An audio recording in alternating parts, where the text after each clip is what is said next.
They called themselves seekers of glory. The world remembers them as fearless explorers, crossing frozen seas in dragon-headed ships. But when the Vikings descended upon the coasts of Britain and Francia, their glory came at a cost that even the gods would have turned away from. The chronicles mention burning monasteries and stolen treasures, but what they don't say is what happened to the women left behind, especially those who were already carrying life inside them. Because for the Norse, conquest was never only about land. It was about domination in its purest, most brutal form. The year was 865 AD. The great heathen army swept across Northumbria. Villages along the coast vanished overnight.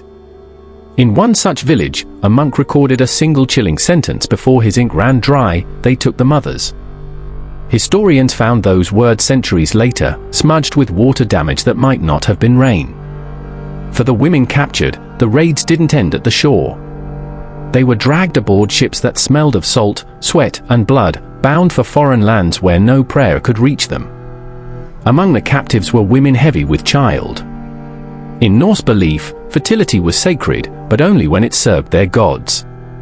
The unborn were seen as offerings to strengthen bloodlines, or worse, as tokens to please deities of death and rebirth.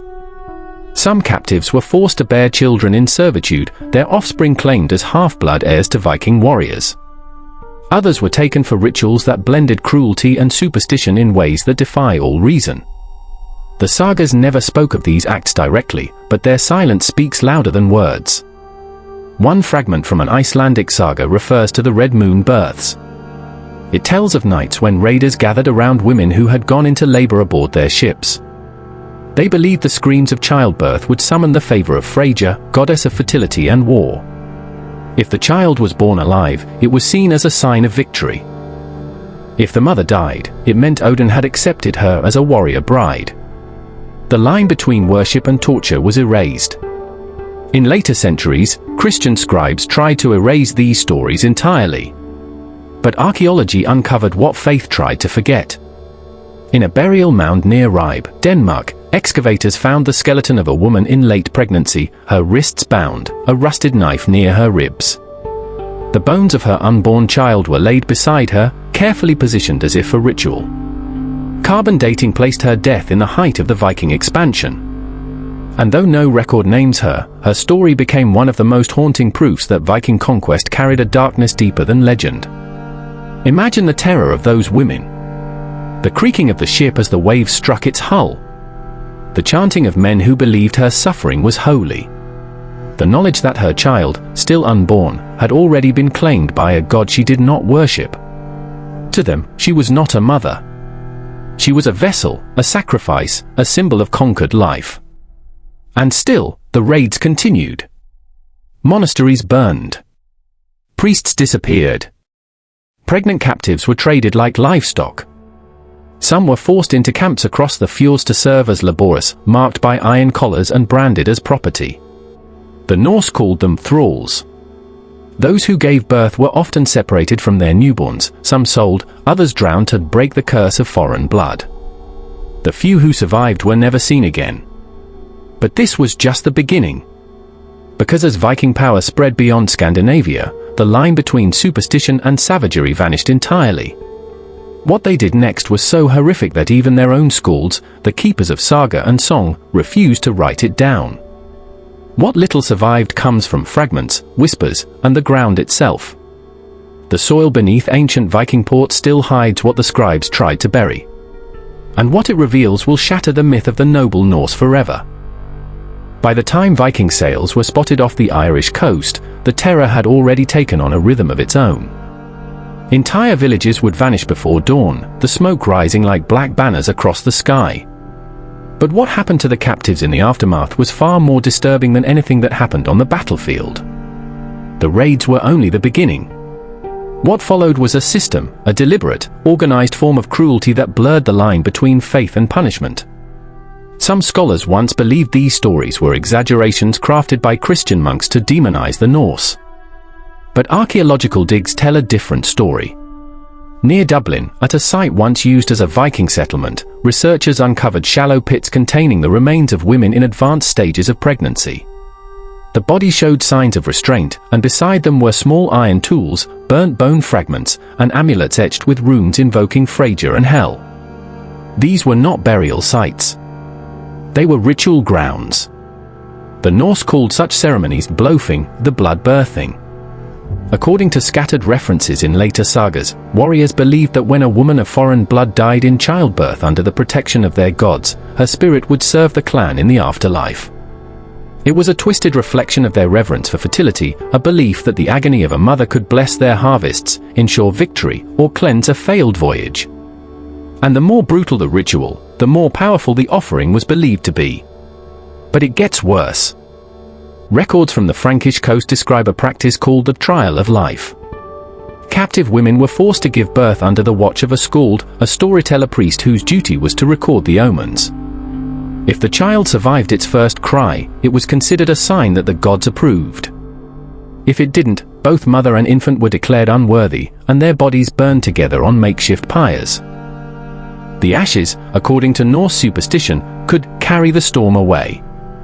One 9th century chronicle by Abbot Lupus of Ferriers mentions trading ships arriving from the north carrying women whose wombs carried war. His description is brief, almost reluctant. He wrote, they were used to bless the steel before battle. For years, historians dismissed the line as metaphor. But when metallurgical studies of Viking weapons revealed traces of calcium and organic residue on certain ceremonial blades, the implication became undeniable.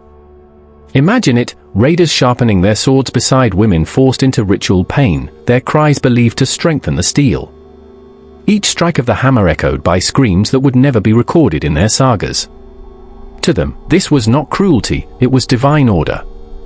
In one particularly grim legend, said to originate in Hedabai, a chieftain ordered that all women captured during a failed raid be bound to trees under the northern lights. As the temperature dropped, their labored breathing turned to steam, their silence considered a sign that the gods had accepted their offering. The legend ends with a single sentence, their unborn did not cry. By the mid-10th century, Viking expansion had brought these practices deep into the heart of Europe. Every conquest left behind not only burned villages but whispers, stories the church refused to repeat aloud. And yet, fragments of prayers survive, written hastily by monks who had witnessed something no scripture could cleanse. One reads simply, Lord, turn their eyes from the womb. The deeper historians dig, the more these fragments begin to connect. And with each discovery, the romantic image of the noble Viking cracks a little more. Because behind the legend of fearless explorers lies a truth too horrific to fit in any saga, too monstrous to teach in any classroom. And still, the worst part is yet to come. By the late 9th century, the Norse colonies had taken root in Ireland, Scotland, and the northern coasts of France.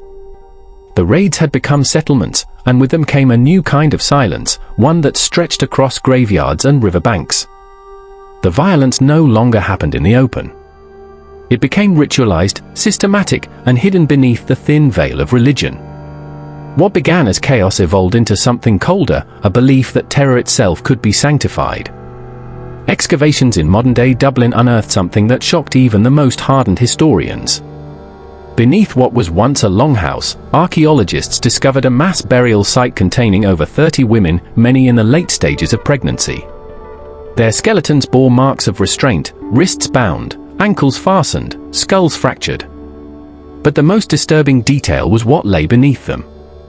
Small wooden carvings of ships, arranged as if ready to sail, surrounded by fragments of burned fabric and amber beads. Carbon dating confirmed the site to the mid-10th century, right when the Norse held power in the city. The find matched a legend that had circulated for centuries among Irish chroniclers, the Sea Bride ritual. According to their accounts, when storms destroyed Viking fleets or crops failed, the people turned to a ritual of return. Captive women, especially those with child, were chosen to embody the sea goddess Ran, believed to claim the drowned. They were bound to masts or carved effigies of ships and cast into the waters at dusk. The cries of these women were said to appease the waves. Historical records from the monastery of Clonmacnoise mention a night when the sea glowed red with offerings. At first, scholars thought it was poetic exaggeration. But sediment samples from the same coastline revealed unusually high iron content, consistent with blood, dating to that very century. The worst part is what happened next. Among the skeletal remains found near the river Liffey was a single iron ring, still clasped around the spine of a woman who had been chained upright. Forensic reconstruction showed she had been alive when the water filled her lungs. Clutched in her rib cage were the faint traces of a smaller skeleton, her unborn child. One archaeologist who examined the site wrote in her notes, "She died facing east." They turned her toward the dawn. The ritual wasn't just an act of violence. It was performance, a twisted spectacle meant to display dominance over nature, over enemies, over life itself.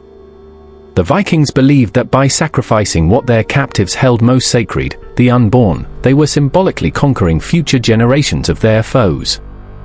It was war carried into the womb. Even their own sagas could not contain the horror. A late Icelandic manuscript, the Skald's Confession, tells of a warrior who claimed to hear the cries of drowned mothers each time he sailed west. The text ends abruptly after that line, as if the scribe himself refused to finish it. The sea bride ritual was not an isolated legend. Similar burial arrangements appeared as far east as Uppsala, Sweden, women laid out in a circle, hands raised above their bellies, surrounded by fragments of sails and burnt offerings. To the Norse, this was purification. To everyone else, it was something closer to mass execution. Even today, the soil still remembers. Divers exploring the fjords near Trondheim report discovering weighted stones carved with runes for return and sacrifice. Some are inscribed with female names, their meanings long lost to time. These artifacts confirm what historians feared most, that the Viking Age wasn't only built on conquest, but on a theology of cruelty, one that sanctified suffering in the name of survival. And yet, even as the truth surfaces from the graves and the sea, one question remains unanswered. If this was the horror the world managed to uncover, what else still lies buried beneath the ice? When the first reports of the sea bride burial reached the academic community, it was dismissed as myth. Too ritualistic, too monstrous, too calculated to be real. But as carbon dates, forensic samples, and genetic markers aligned, disbelief gave way to quiet panic. Because if the ritual was authentic, then it meant the Norse religion, the same culture celebrated for exploration and craftsmanship, had built part of its identity on blood. That realization reshaped entire historical timelines. University departments quietly revised their lectures, removing certain romantic descriptions of Viking paganism. Museums redrew maps, updating exhibit plaques that once praised rituals of passage. Curators began locking away artifacts previously displayed as symbols of fertility, ship carvings, amber amulets, and female figurines. They weren't tokens of prosperity anymore. They were remnants of human sacrifice. In Scandinavia, the revelation cut deep. For centuries, the Viking legacy had been tied to national pride, a myth of fearless sailors and democratic assemblies. But beneath that legend was a shadow people didn't want to see. When a Swedish documentary released footage from the Dublin excavation in 2019, public outcry was immediate. Politicians condemned the findings as cultural defamation. Some demanded the bones be reburied. Others accused archaeologists of fabricating evidence to shame their ancestors.